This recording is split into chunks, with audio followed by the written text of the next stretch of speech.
It's a beautiful day to be a raider, draped in the silver and black.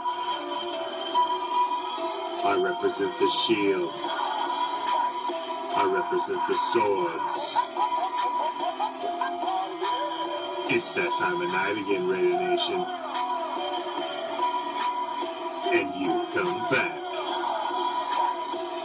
Why? Because you know it's time. It's time to bring them.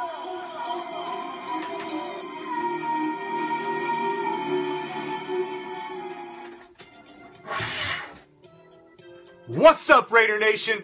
I'm the Commish, coming to you live from Hardcore Challenge Live Studios. Deep behind the enemy line. This is Raider Reaction. What's up, Raider Nation? Happy freaking Tuesday. And you know what Tuesday means. What's up, Captain? What's up, Lions? What's up, Popeye? What's up, Terry? What's up, Jukebox? What's up, everybody? Chris? All the regular band of pirates. So, what is up? So, you know what Tuesday is on Raider Reaction.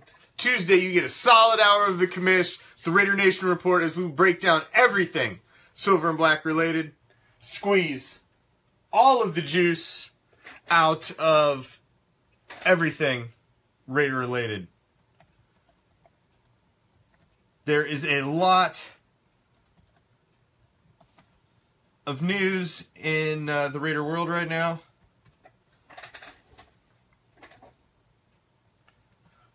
Obviously, none is no bigger than the news of Donald Penn and what's going on with Donald Penn. Everybody's saying tomorrow. It's been the rumor for a day or so. And, well, we wait. It's the last hurdle. It's the last hurdles we really need to clear, contract-wise, financially-wise, to get ready for the season. So it's a big hurdle. Now, makes you wonder, is the urgency all of a sudden on Donald Penn's behalf to get this done is the fact that the offensive line didn't look quite so shabby on Saturday. They actually looked pretty good protecting Carr. And he had time. He wasn't rushed. And they looked fairly solid. They looked fairly solid. So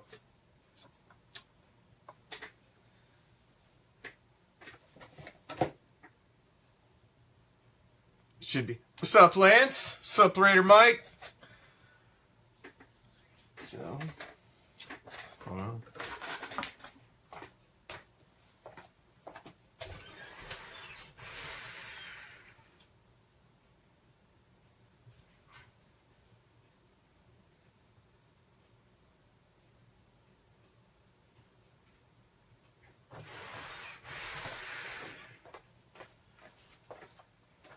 Sorry about that. Technical break.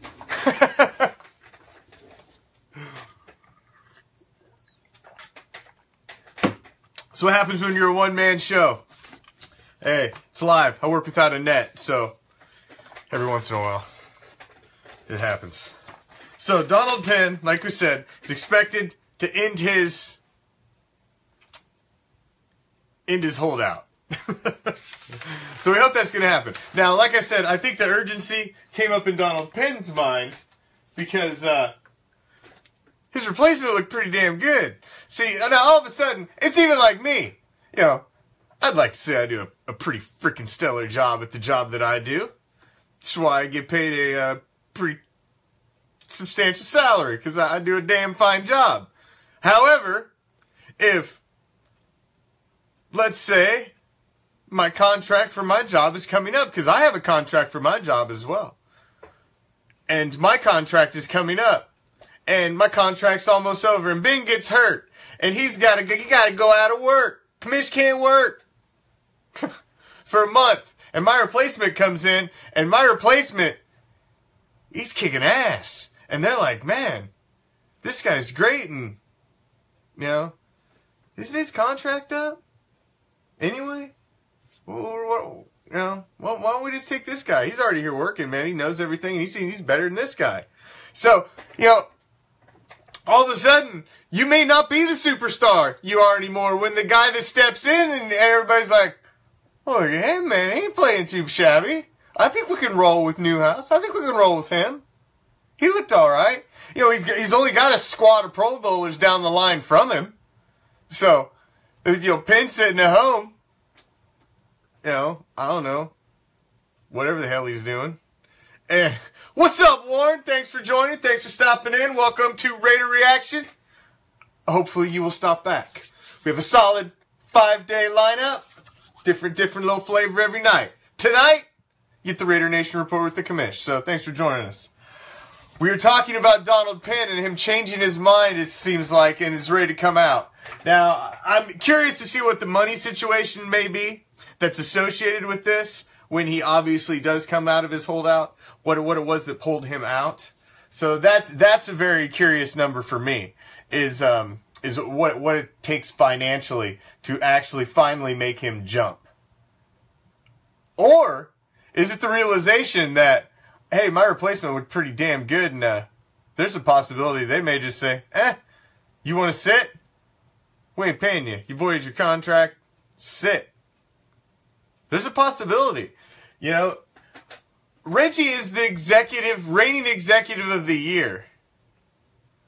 What's up, Jeff? And there's a reason he's the reigning executive of the year. So, nobody's ever done this to Reggie. Nobody's ever held out like this and tried to strong-arm him. So, we don't really know how he's going to react to it. How close and in the middle they can meet financially on a number. Or if he just tells him to pound sand. Like, hey, bro, I told you to come to camp and I would talk to you. But you didn't. So, I don't know. I've heard the rumors. The rumors are everywhere. We've all heard them. So, hopefully, we'll see. We'll see. We'll see how it shakes out. But the rumors are, by the end of day tomorrow, Donald Penn will be back in the fold. And then the question is, how soon do we see him? Because obviously there's a game Saturday against the Cowgirls. So how soon do we see him? I wouldn't think that soon. He has been working out. He's working out with Hall of Famer. From Hall of Famer Slater. He has been working out, but he hasn't been in there working on plays. He hasn't been running the offense. He hasn't been gelling with the rest of his offensive line. You have to work as a unit. That's how it works. That's how it works. You have to work as a unit. So, we'll see. It's very important for him to get back. There's no doubt about that. So, let's take a look at, obviously we had a game since the last time we sat down together. Rams Raiders. Obviously it wasn't the outcome any of us wanted.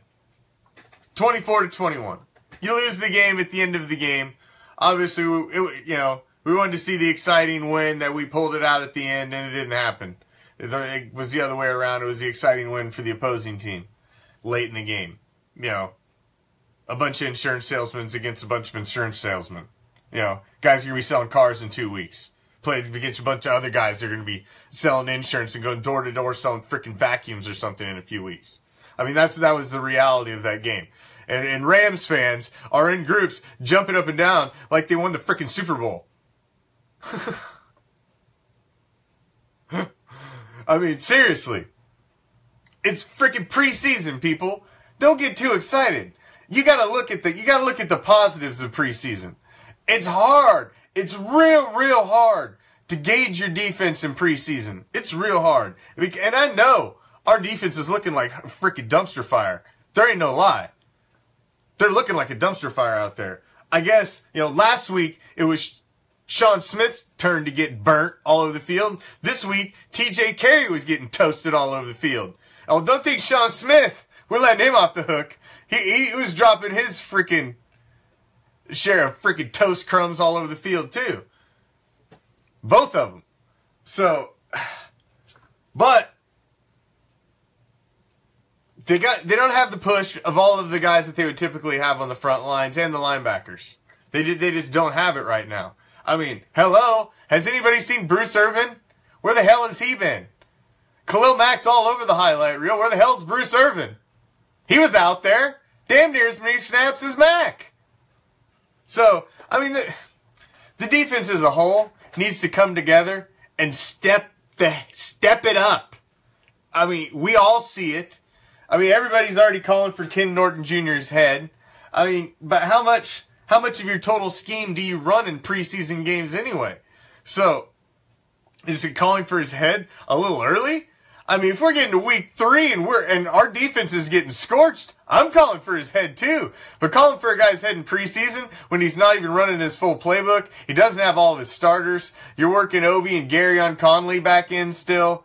You know, Ward's just come. You're working Ward back in. It's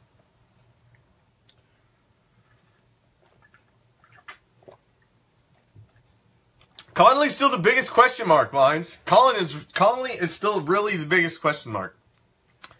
Obi has ankle wrapped and was out as a full participant in practice today. So his return is looking very positive for this week. Conley, on the other hand, he's still a question mark. We don't know what's going on until we start seeing him on the field. I don't know, but it's starting. The execution was poor. I ain't gonna lie, Raider Devillion. The execution was poor. But, like I said, you've got, I don't know. The guys you have in there are spread around and playing, not necessarily where they're playing and who they will play with. And on defense, that affects your results a lot. You know, if you need the push up front, you need the linebackers performing, you need everybody working as a solid, cohesive unit on defense to make it happen. And it's having guys in not necessarily positions they're going to play, young guys that you're trying out in positions, it's possible recipe for disaster sometimes. And like I said, they don't run. It's not like they're running the full playbook. I know Raider Devillion is adamant that Marquel Lee has cement shoes.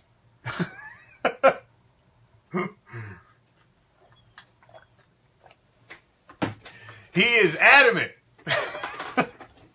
He said that man is slow and he is a detriment. It's going to be a detriment to the team in the long haul. And he may be right. He may be right. But you know what? I'm willing to give this kid a shot and see what he can bring to the table. He's looked good in camp. He's a hitter, man. He's a missile. And maybe if he's just that damn good at that aspect, that maybe it can overshadow some of the others. So you never know. You never know. Sometimes the players are just a player when they get out there and the lights are on. So we'll see. We'll see. I certainly hope he looks better.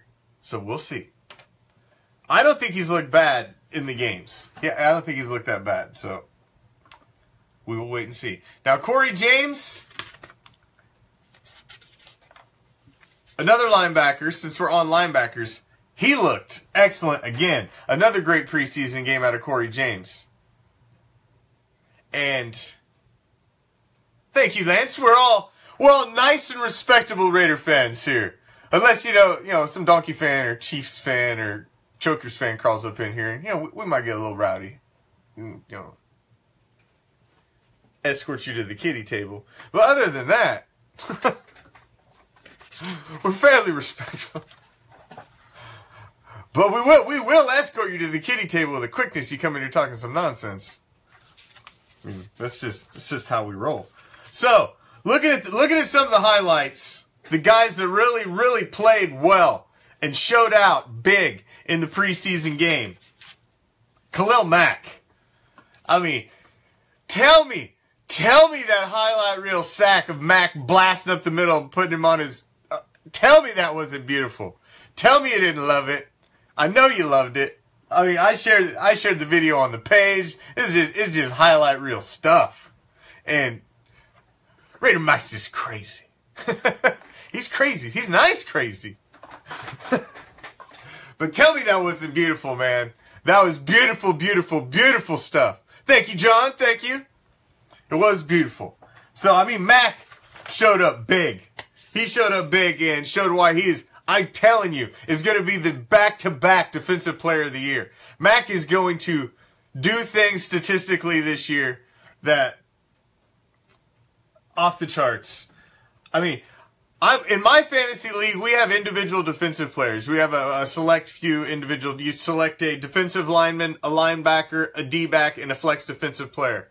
So, in the last couple seasons, I've had Khalil Mack as one of my individual defensive players. That dude scores like a freaking running back. It's insane. The sacks, the bonus points you get for sacks, for the yardage lost, the tackles, the dude scores insane. So, I mean, if you have individual defensive players in your fantasy football league, draft Khalil Mack. I am telling you. And you will thank me when you're hoisting your trophy at the end of the year. Because that dude will be like an extra running back if you have that position available. He scores amazing in fantasy football. I'm drafting him high again in my league. Also going after Derek Carr, because I got a feeling Derek Carr is going to be the MVP of the league this year. He's going to freaking blow it up. So I don't care what any naysayers say. You draft that dude in fantasy if you got the possibility.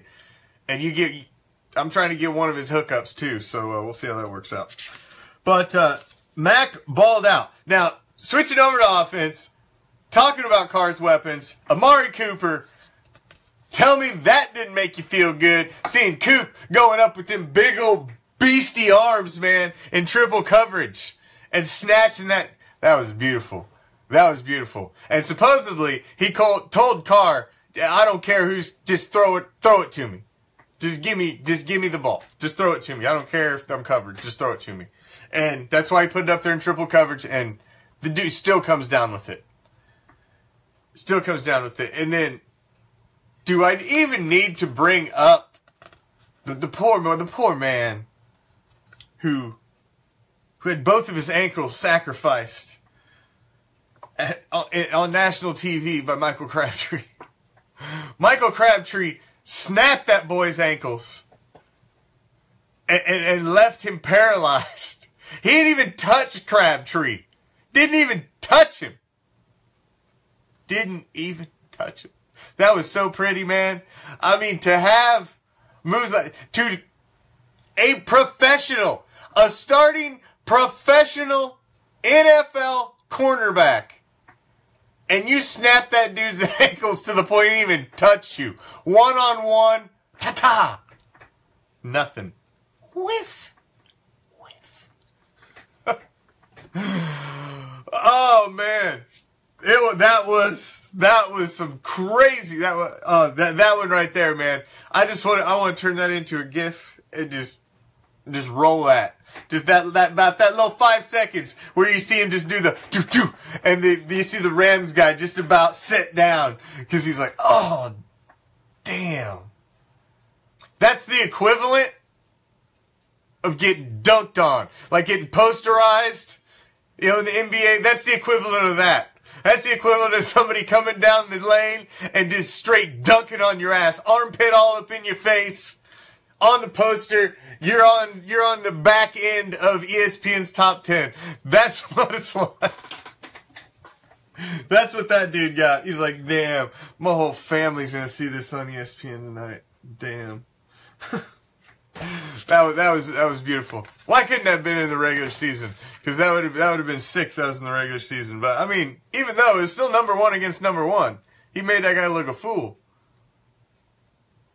No. The one over the middle?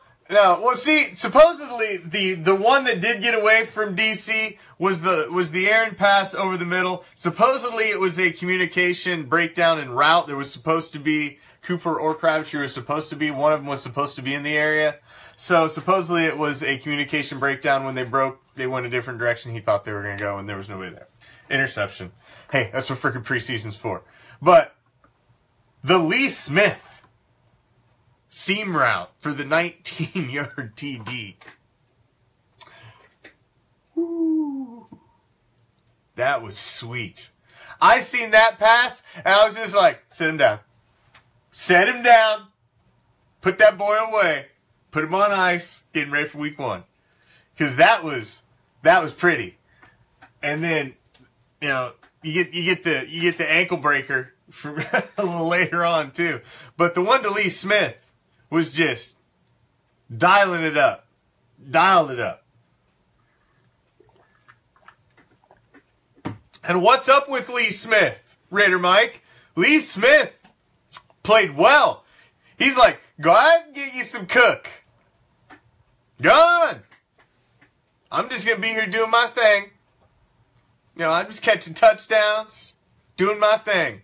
Lee Smith's solid. And you know what the best thing about Lee Smith is? He is a great blocking tight end. That is one of Lee Smith's biggest assets. And the fact that he can go out and catch a little too, that's why Lee Smith's still there. In the run game, Lee Smith's a big asset. He's a great blocking tight end.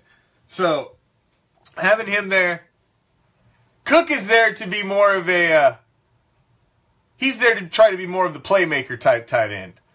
Lee Smith's going to get a lot of action, man. He's going to be our grinder tight end. He's going to be the guy out there doing the dirty work. Unfortunately, Cook's probably going to get the flash and get the stats, but Lee Smith's going to be the one that's going to have probably the biggest impact for us at the tight end position possibly. I like Lee Smith. If you look at Lee Smith, what do you see? I see a Raider. You know? He's a gritty, blue-collar, work hard. He's a freaking Raider.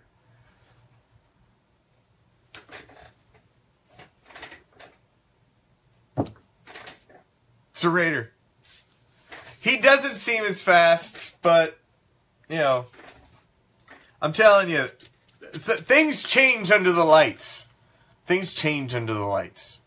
So,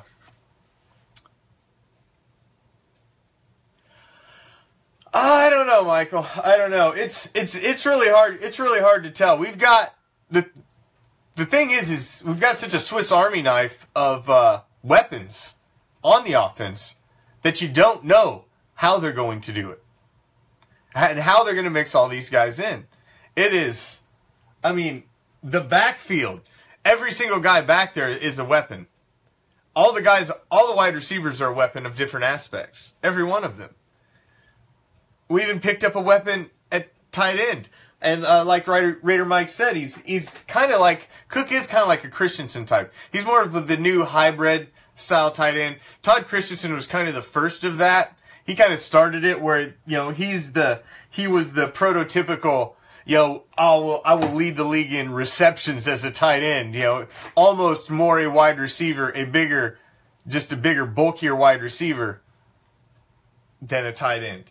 It's kind of a hybrid tight end position. And that is Cook a little bit. He's out there more in the passing set. He's not as much the blocker, which is where you're going to get Lee Smith. So,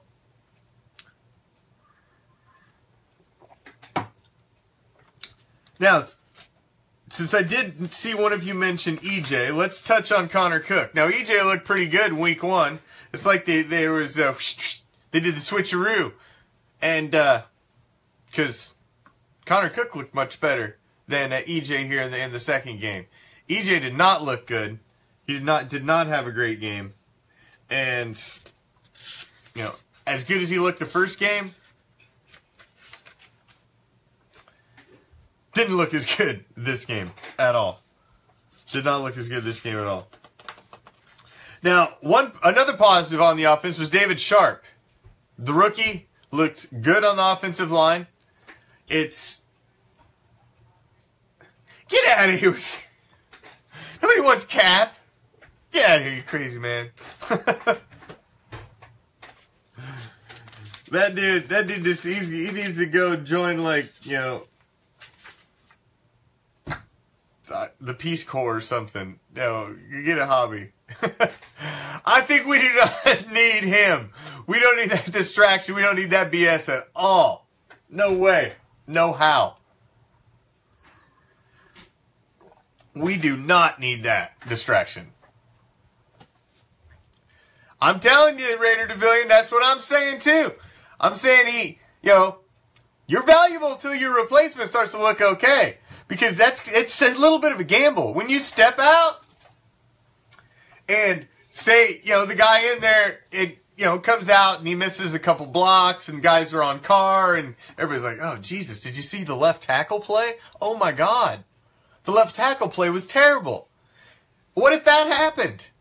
If that happened, Donald Penn would be sitting back. Oh, yeah.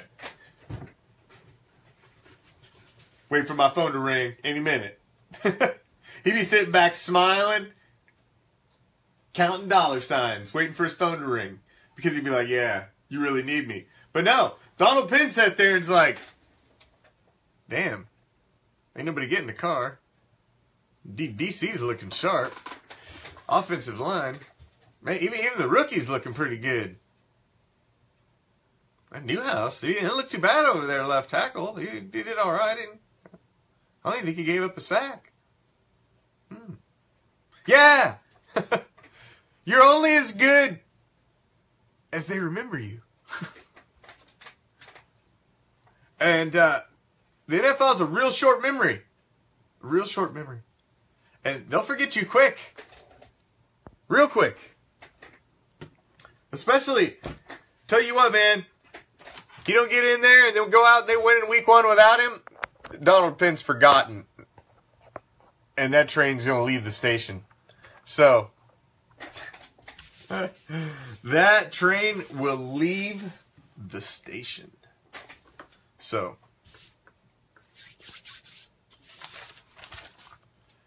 dun, dun, dun. So, just a couple other guys that really, really played well. Marquette King, you got to give him props. His punts were freaking on point. You can't, I know it's preseason. He's a punter. How excited can you get about a punter? He's a punter. But he was killing it. He was killing it. And I did see Todd Christensen mentioned earlier, so let's throw Todd Christensen out there as a prize pack point of the night. Todd Christensen is your prize pack point of the night. Number in the comments, please. So Marquette King, he was definitely solid. Definitely solid. Justin Ellis played well. Tyrell Adams played well. And like I said, Connor Cook, he played pretty well too. He played pretty well too. Oh, God damn, did you get it again? Oh, we got to just call this month. Lines is just destroying you guys. Lines is destroying the competition in the month of August. I'm gonna have to put some sort of twist on this to make it more difficult. This seems to be too easy. This is child's play for Lines. This is not fun anymore. I'm gonna have to start getting that the double prize pack ready for Lines because it's looking like it's going to him. It's looking like he's gonna get the extra special. So, because man, I don't see how anyone of you can catch him at this point. Man's running away with it. Now, that's right. Apparently she did.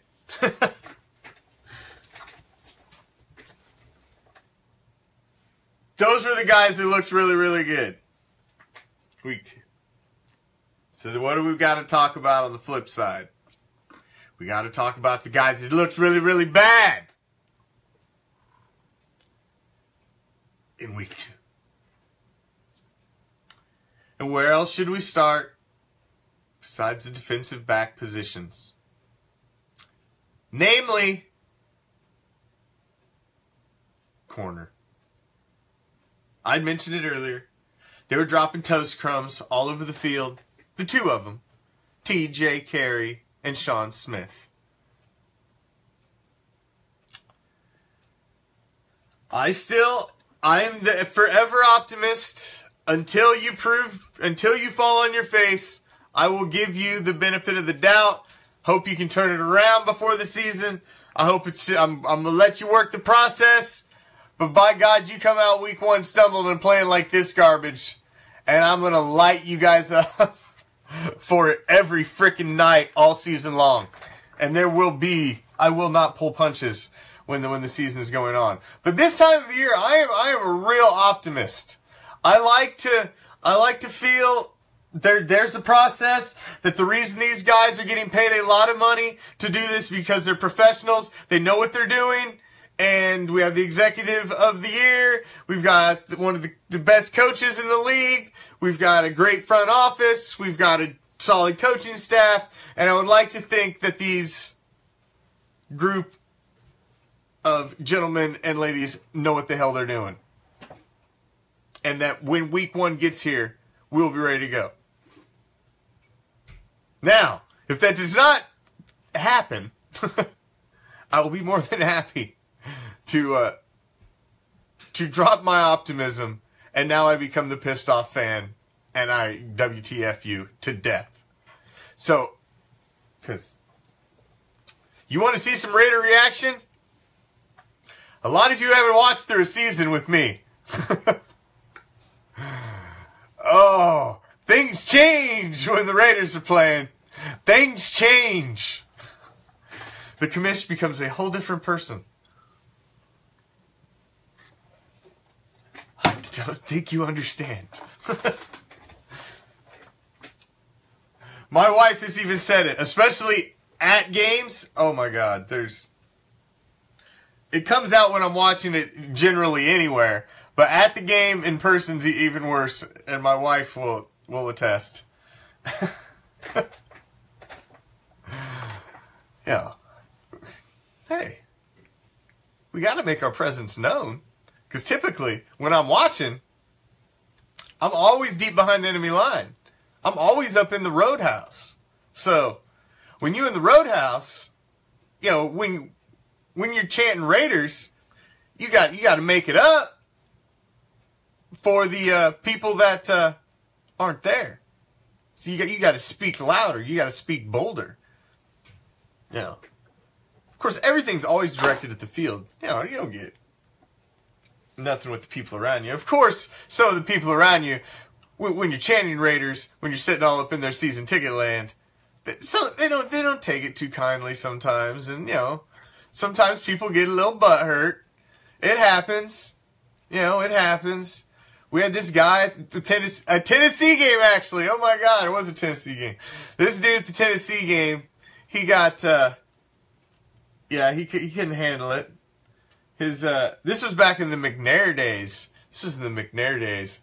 And, McNair, about his 3rd pick or so, he lost his damn cool.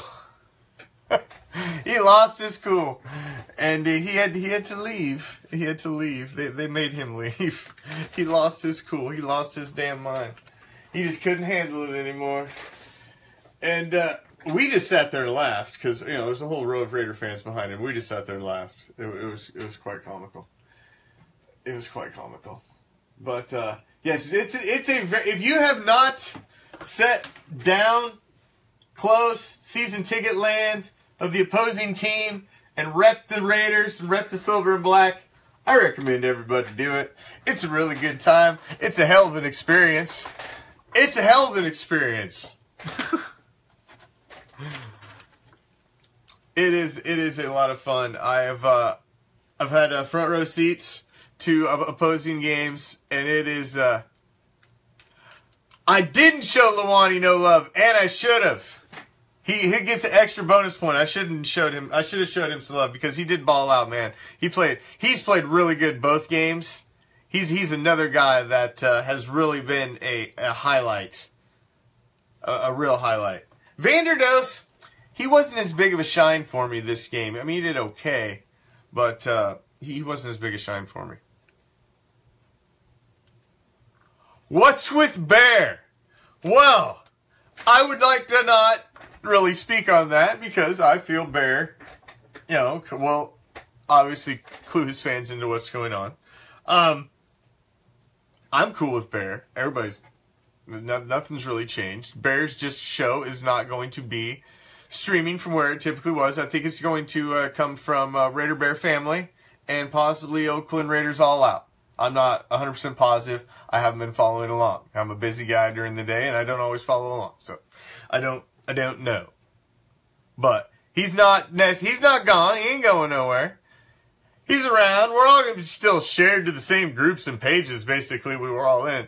Because if you haven't noticed, Raider Reaction is now streaming directly from the Raider Reaction page. Now, I am still, we're still simulcast to the Oakland Raiders page, Oakland Raiders All Out, One Nation Live, and Raider Nation Worldwide. Simulcast to all those pages. So you'll be able to catch Raider Reaction, plus the numerous Raiders groups it's shared to, at the same time. Now, the reason for that, well, thank you, Chris. I appreciate it. And we love having you on the team. But, really, there was nothing, I didn't leave for ill will or any reason. I not honestly haven't left. I'm still, the show is simulcast there now. This is a move for more of a technical thing. I don't clue you guys in. You guys might as well know. The reason that I made the change last night was something that we've been talking about for about a week. So this wasn't a rash decision. The reason we're streaming the show directly from the Raider Reaction page is because the page has had kind of a nice buzz over the last month. The numbers have started to build, and we think it would be nice if when the show goes live, it says Raider Reaction is live. It's damn near that simple. It's damn near that simple. And the other thing is, the only shows that really stream directly from Raider Reaction are our Raider Reaction shows, all 5 during the week, and then the one that's streamed from One Nation Live, the After Hours. Now, that means all of the 5 shows, when you come to the page, you can click on the video tab, and now all of the shows will be archived there automatically. I mean, we already do that on the YouTube page, but on Facebook, if you want to go back and check something out, or all of them will be just right here on the page. And so it's more just common sense, really. So I'm still an admin on all of those other pages, and I'm still, cool with Raider Ed and, the whole gang. I'm cool with Bear. I'm cool with everybody. I'm a free agent. So, I share it. So like I said, Raider Reaction will be streamed live from Raider Reaction 5 nights a week, but simulcast on Oakland Raiders All Out, One Nation Live, Raider Nation Worldwide, and Oakland Raiders. So, you can catch it all kinds of different places at the exact same time. 7 o'clock Pacific, 10 o'clock Eastern. So, nothing's really changed. I know. You're going to get a dose of T-Well on Thursday. Because, man, I tell you what, he was jacked up to come on last week. And he had a bad connection and couldn't come on. You have no idea. In the Raider Reaction chat, man, he was blowing it up. He was pissed. He could not get on here. Because everybody was feeding it to him hard in the comments, man. He was ready to get on. But,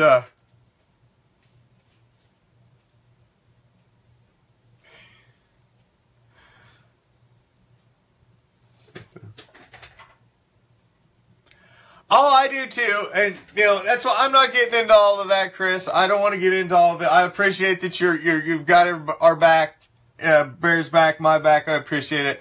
I am totally. I'm like Switzerland, man. I like to stay completely neutral on all of it. I completely understand and see everybody's point and all of that, and I would just as soon not even be party to it and just let everybody deal with that on their own. There's me talking about it is not going to benefit anything at all. It's just not. It's not going to bring anything positive to the table. So there's just really no sense in me doing it. So back to the bus. Mario Edwards Jr. He did not look good. He did not look good. I know he's just coming back. But he did not look good. And we need him to look good. No Mikey tonight. No Mikey tonight. Only on Thursdays. Close out the show on Thursdays then. Because we got I don't know if you guys know about the new we got a solid Thursday lineup now. We've got NorCal Raider Rick for the first half of the show with the Raider Nation Ricochet, where we just bounce through all of the hot Raider topics in a quick 30-minute segment. And then we got JP, the college football guru, who comes on for 15. And then we close out the show with T-Well for 15 minutes with Franchise Face-Off. So, Thursdays, action-packed. So, we've got 3 solid, nice co-hosts. It's Thursdays are going to be game nights soon enough. So, figure we need to have an action-packed show on Thursdays. And, of course, we've got to have T-Well on Thursday because, come on, it's Raiders Cowboy Week. We play the freaking Cowgirls this week, so. Now, what I was thinking about, let me preface this. I'll throw it out to you guys first before I bring it to him, because obviously he's not joined us this evening, so I feel safe to discuss this at this moment. I feel there should be some sort of wager for the first half of this game, because we know that both teams are going to come out and play pretty much their squads for the first half. So the first half will be a fair competition, a fair wager, I would say. Don't you think? A first half wager for the preseason. A little mini wager for the big wager that we will do later for the Week 15 game. Not sure what that is, but it'd have to be something.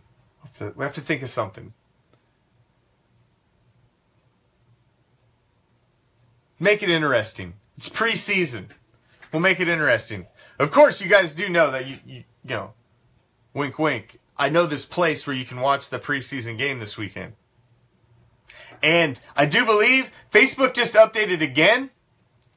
And they've taken off the 1 hour restriction. So we should just be able to stream the whole damn thing in one solid chunk like we did the first week now. So we won't have to do that bouncing, change and stream garbage like we did last week. So, yeah. So we should be good to go. Should be good to go for this week. Be even better. Because I tell you what, man, I have not had more fun watching a freaking preseason game in my life than watching it with all of you guys. And watching the comments and everybody just, it's just like a big freaking 2,000 plus person Raider Nation party watching a freaking preseason game. It was cool as hell, man. People all over the world. We had people from Australia. Everything. That was cool as hell. We had the guys from Afghanistan watching again. That's just cool. That is, I just think that's pretty cool. You know, hey. It was cool. Like I said earlier, where the hell is Bruce Irvin? Where the hell is Bruce Irvin? He had the exact same amount of snaps as Khalil Mack. Khalil Mack was posterizing, guys. Oh, it was my pleasure.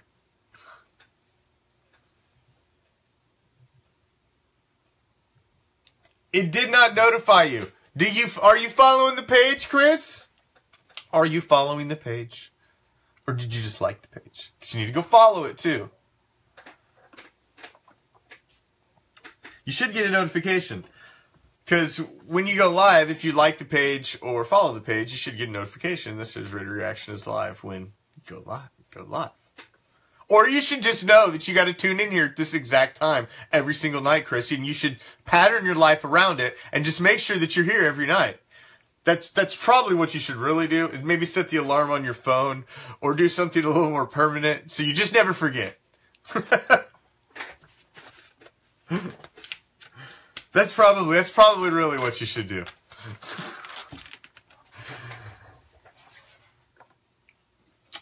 Jalon Ware. He just didn't look spectacular. he was the one kind of on the offensive line.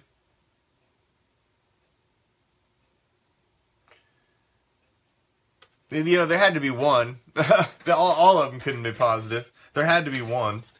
And he was kind of it. We were just like, you know.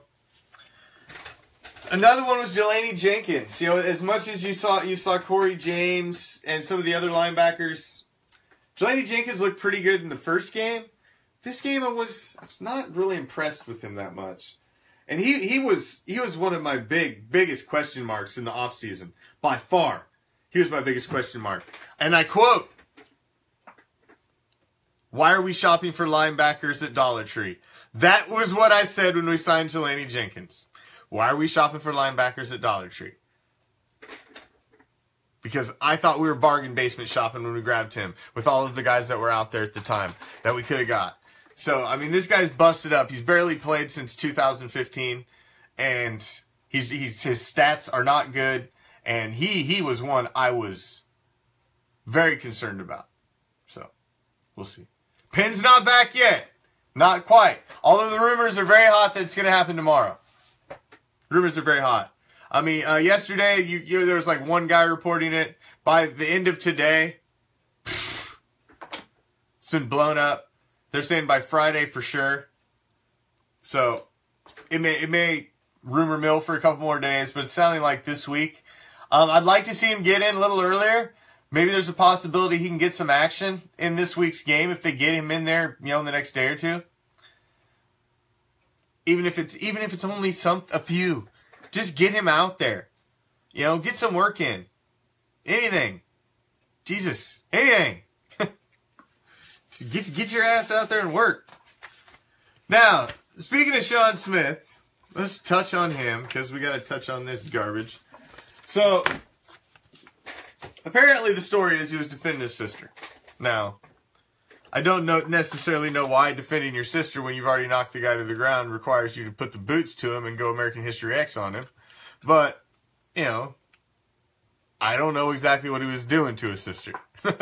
So I don't know the details, so I will reserve judgment. And that is what Jack Del Rio has decided to do as well, is reserve judgment.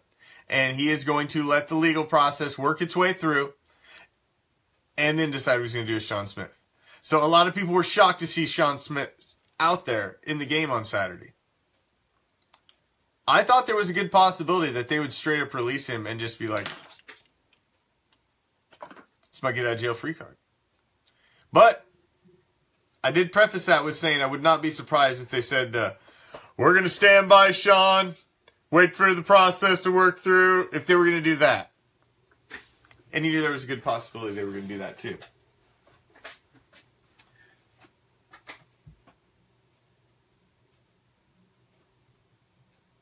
So, we don't know how long this is going to take to work its way through. There's a good possibility this doesn't work its way through in the season. Sean Smith just plays, and this this thing just rolls on. He'll go to court sometime in the spring. That's the only thing.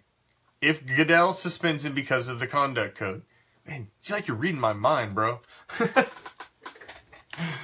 where I was going. The only caveat and question out there is, when is the NFL suspension going to come?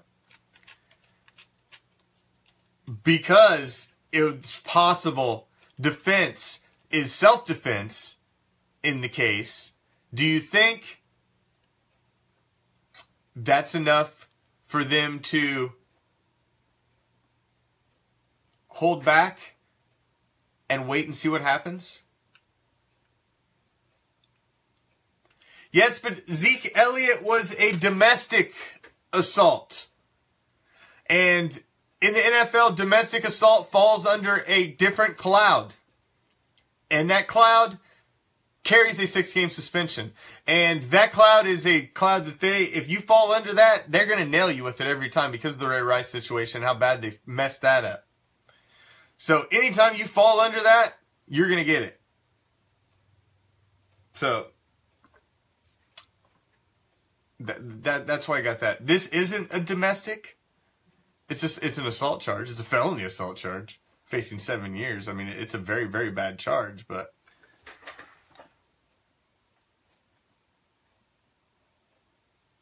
The domestic assault, I believe there's evidence that proved that something did happen that was a misconduct. In this case, the defense is self-defense. So it's hard for them, I believe, to be able to punish him, because if he is found innocent, they're not disputing the fact that he got into an altercation. It's the whole self-defense thing that makes it a little screwy. That I think it's why they're treading a little lightly. But I would not be surprised to see a suspension handed down by Goodell for breaking the league misconduct. Would not be surprised at all to see that. That thought had crossed my mind as well. Would he just be suspended while he's awaiting court, or is he going to be allowed to play?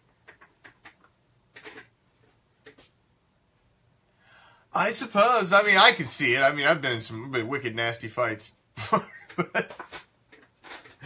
where there could have been an occasional accidental curb stomp thrown in here or there, but that's the whole thing, is we don't know the details. But when you read in there, stomped on head, and that's in the freaking report, and he gets basically an extra charge for being, like, it's like super assault, basically. You know, I forget what they'd called it, but it was something, you know, like extreme assault. Something, you know, you got like copped an extra charge because of the heinousness of it. So apparently, it must have been a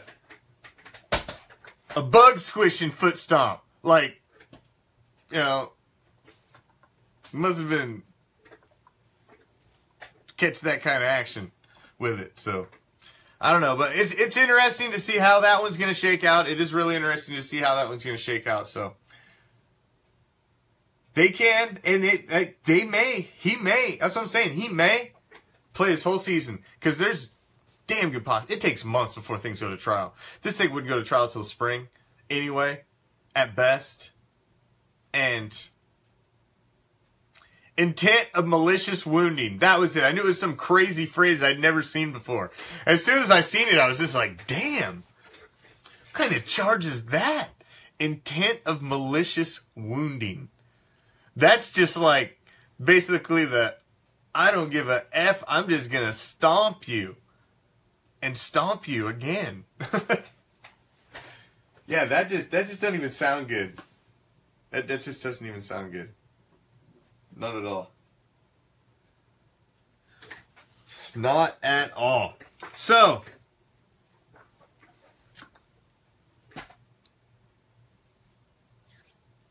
why couldn't he use that aggression on the field? That is a damn good question, Al. It is almost attempted murder. That's why he's looking at 7 years in prison for a felony assault charge. It's because of that. It's because of what got him the intent of malicious wounding. It's not just you got in a fight and you whoop somebody's ass. You know, that's one thing. You know, I'm sure most of us have been in a fight before and been on the winning end of it. I have. I'm sure, you know, most guys have.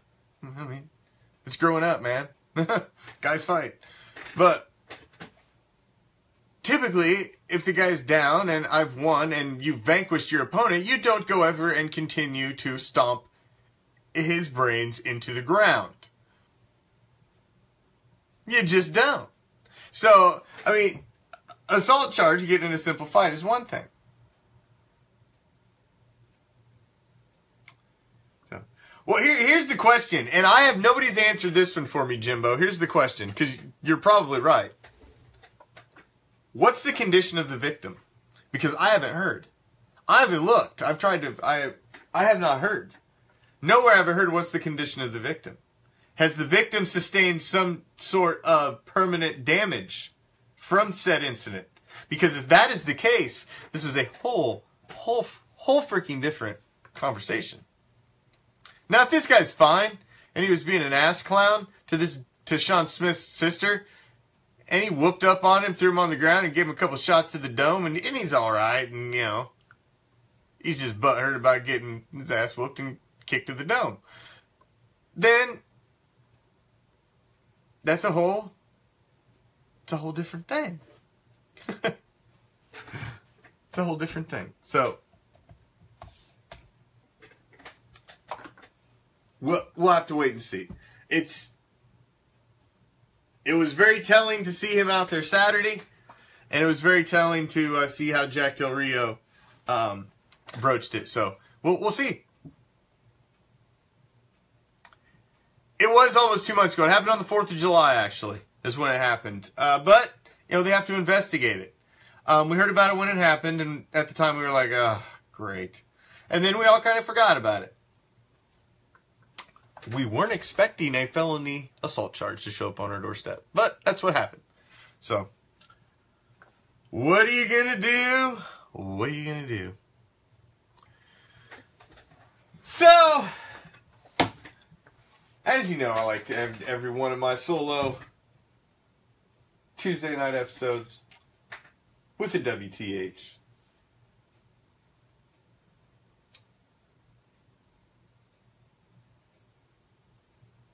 My WTH for tonight involves the game for this weekend. I've seen so many negative comments in the groups over the past few days that even fans in the Raider Nation are saying that as bad as our defense looked the last two games, that the Cowgirls are going to be able to manhandle us, and it could be bad in Dallas. And, like, seriously? I don't see that as the case. I really don't. I'm telling you, I still believe in the process. I believe in the process, and I think that things are going to start to turn around a little bit. Did we not see how well the offense looked when they were out there? I mean, Beast Mode ran angry. Oh, it was a beautiful thing. That first run was gorgeous. It's exactly what we want to see.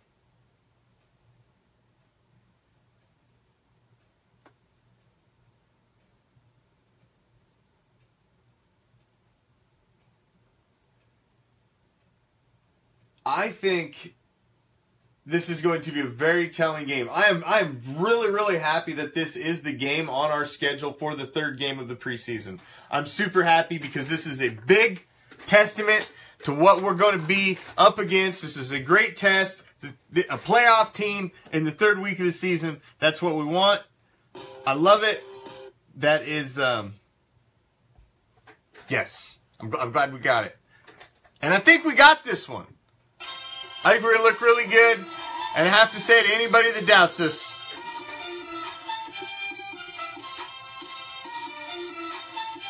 what the hell? Don't doubt the nation this year. Do not doubt the nation this year. I'm telling you. I'm calling it. The Raiders win the first half. And that's the only half the game that freaking matters. And the Raiders are going to win the first half of the game. And that's all that matters is the first half. That's when the starters will be out there. First half of the game. Let's see what you got, Cowgirls. See what you got. America's team. America's team against the nation. Let's see it. See you guys tomorrow night on Ghost of the Post with Prime and the Commish. I'm out. Peace. Love. Raider Nation.